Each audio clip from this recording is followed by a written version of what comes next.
Hey everybody, welcome to BrickVault. My name is Jack and today is another LEGO Weekly News Update, and I think the biggest story this week for LEGO is not actually a LEGO story, but a Star Wars one. The Star Wars Rogue One official teaser trailer has been released, and Captain Rex at thebrickset.com has written out a pretty well thought out article that predicts or guesstimates what the new LEGO Rogue One sets might be. So I'm going to be showing a bunch of clips from the Rogue One trailer, and if this counts as a spoiler for you, you can click ahead in the video. And on the flip side, if you haven't seen the teaser trailer yet, you should probably watch it first before this. But anyways, here's the breakdown. As we've known before, there are 3 buildable figures that will be released, and you can pretty much guarantee that one of them is going to be the new protagonist of the movie, Jyn Erso.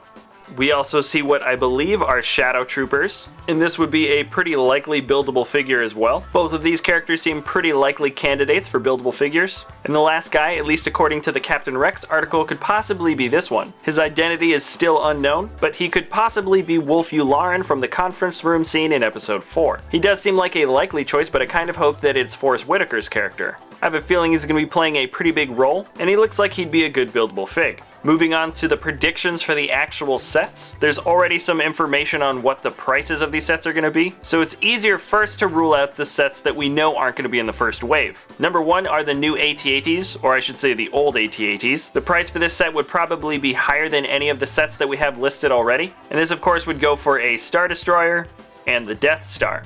Not saying that any of those aren't going to be made in the future. You can pretty much guarantee that this AT-AT is gonna make its way into LEGO someday. It's just not for this first wave. The most likely sets to be included based on what we know from the trailer is first this unnamed Imperial Landspeeder, which looks really cool. It kind of reminds me of a tank or some sort of APC. And with this set, I think we're gonna get some new kinds of stormtroopers. When we freeze frame this scene and zoom in, those are definitely some new kinds of helmets. So that's pretty cool. I think that'll be a great set. And the next set that's probably the most likely to come out is this Unnamed Dropship. It's an interesting design with a pair of wings on the front and a pair of wings on the back. And now that I'm looking at it in a freeze frame, the front half of that ship kind of looks like Kylo Ren's command shuttle. Anyways, that's not the point. The point is this is probably going to be one of our new Star Wars LEGO sets, and I sure hope it comes with some of those new black Shadow Troopers. The rest of the predictions from the Brickset article include an X-Wing, a TIE Fighter, and an AT-ST. These of course coincide with the price guide that we already have, and I think those predictions are pretty well thought out. But anyways, Rogue One looks like a really cool movie, and sorry if this doesn't feel like news so much as educated guessing, but we're just really excited about it here at BrickVault. Anyways, moving on with LEGO news, which there isn't actually a ton of this week. The first order of business is there's actually another trailer, and it is for the DC Comics Superheroes Justice League Gotham City Breakout DVD. The Nightwing exclusive minifig comes out with this DVD, and the trailer for this movie actually looks pretty funny.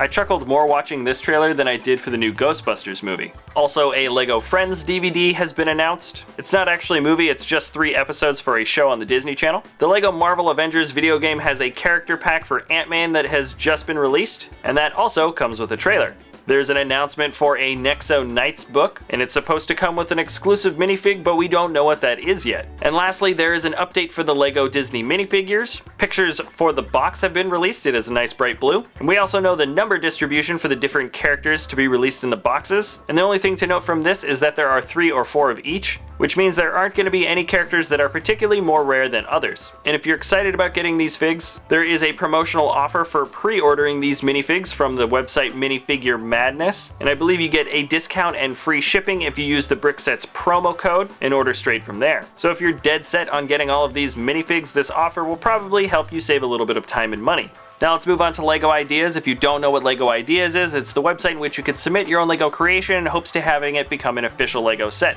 Now there's no really new developments for LEGO Ideas this week, which means we're shamelessly going to promote our LEGO idea. My brother built a mini AT-AT that seems to scale just right with the already LEGO released mini AT-ST and mini Snowspeeder. If this seems like a set you'd like to support, you can always check it out on legoideas.com. We'll leave a link for you and a link for everything we talk about in the video description below. Alright, there's one more thing I want to talk about before we move on to our creation segment, and that is the Bricks magazine issue 11 has now had a press release. As always, there's a lot of interesting articles in this magazine. This one, as far as I can tell, seems to focus a lot on LEGO-made games, and it also features an article with the creator of one of the most recently accepted LEGO Ideas sets. As always, this magazine is chocked full of stuff, and I could never possibly mention everything that it's gonna have, so if you'd like to check this out, once again, we will leave links. Alright, it's time to move on to our LEGO creation segment, and this is basically where I get to talk about some of the coolest LEGO creations I happen to see throughout the week.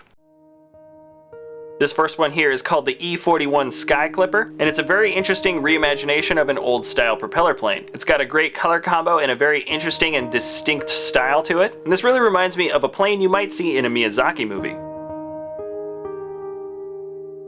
This build here is called Tugboat and is actually one of 3 floating boat builds by the builder JPascal. Each build has a bit of a different style to it.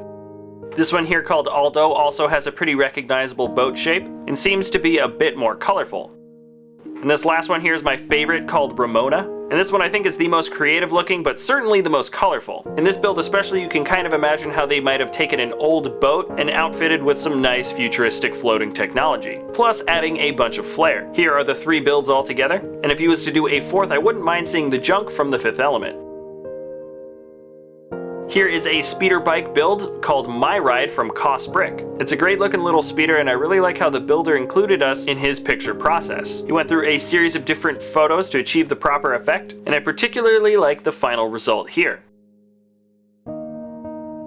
This one is called Steampunk Car by Moko. It's a really awesome design for the car, and it's got a great combination of chrome and gears. The minifigs, as usual, fit in very appropriately, and this is a wonderful addition to the steampunk mech. I really hope this builder keeps on making more additions to this theme. Here's an incredibly ambitious build called the City of Copenhagen. I don't know what the exact scale down dimensions are for this build, but it looks incredibly accurate, and there are a lot of little clever tricks in here that the builder uses to show off more detail. And I managed to fit a Star Wars build into this section almost every week, but this is one of the best ones I've seen in a very long time. It's called Power of the Dark Side, and it is by LEGO 7. It's an incredible concept showing the Luke Skywalker minifigure in the hand of a giant Darth Vader. The pose for the Darth Vader looks very animated and real. Aside from that main feature of the build, there's a bit of something to see on every angle. Whether you are above or below the stand, you can see space battles and other scenes. Alright, so that's it for this episode. Tune in same time next week for another LEGO Weekly News update, and if you enjoy our content, feel free to subscribe. We'll see you next time at BrickVault.